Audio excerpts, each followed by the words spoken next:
இப்ப நெகட்டிவ் அப்படின்னு நீங்க பார்த்தீங்கன்னா, இதே புதனினுடைய கர்மாக்கு ஞாபக மறதி. 100 பெரிய விஷயத்த ஞாபகம் வச்சிருப்பாங்க. பட் ஆனா ஒரு சின்ன விஷயத்த ஞாபகம் வச்சிருக்க தெரியாது. நான் ஒரு பூனை கதை சொன்னேன் இல்லையா? அதே மாரி தான்.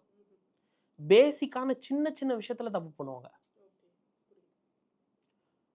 காலேஜுக்கு போயிட்டு சூப்பரா ஒரு 100 ஈக்குவேஷன சால்வ் பண்ணியிருப்பாங்க. பட் ஆனா வீட்டு சாவி எங்க வச்சாங்கன்னு தெரியாது. ஏன்னா சாவியும் அதே புதன் தான். இந்த மாதிரி அடிப்படையா பேசிக்கான விஷயத்துலலாம் கோட்ட விட்டுருவாங்க. இது அவங்களோட ஒரு வீக்னஸ். அண்ட் இன்னொரு மிகப்பெரிய வீக்னஸ் என்னன்னு பார்த்தீங்கன்னா, ஓவர் திங்கிங். எல்லா டைனமிக்ஸ்லயும், எல்லா ஆங்கிள்லயும் யோசிக்கக்கூடியது இவங்களோட ஸ்ட்ரென்த்து. ஆனா, அத வச்சு எப்ப பார்த்தாலும் ஓவர் திங்க் பண்ணிட்டே இருப்பாங்க. ஒரு விஷயத்துக்கு சொல்யூஷன் கிடைச்சதுன்னா, அத அதோட விடாம, இது இப்படி இருந்தா என்ன? அப்படி இருந்தா என்னன்னு சொல்லி, அந்த டிஃபரன்ஷியல் கால்குலேஷன்னு சொல்லுவாங்கல்ல, அது போட்டுக்கிட்டே இருப்பாங்க மைண்ட்ல. அசை போட்டுக்கிட்டே இருப்பாங்க மைண்டுக்குள்ளார.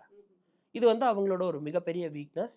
அண்ட் இன்னொரு பெரிய வீக்னஸ் இருக்கு. இந்த புதனினுடைய கர்மாக்கு. அது என்னன்னா, அ கால்குலேட்டிவா பொய் சொல்றது. இல்ல டெக்னிக்கலா பொய் சொல்றது. மாட்டாத வரைக்கும் ஓகே. பட் மாட்டுனதுக்கு அப்புறம் என்ன ஆகும் அப்டின்னா, இவன் எத சொன்னாலும் இவன் பொய் தான் சொல்லுவான்ற ஒரு பெர்செப்ஷன் எல்லாருக்கும் வந்துரும். புதனினுடைய கர்ம பதிவை கொண்ட நபர்கள் முடிஞ்ச அளவுக்கு பொய் சொல்லாதீங்க. பொய் சொல்லி மாட்டுனதுக்கு அப்புறம் வாழ்க்கை நரகமாயிடும்.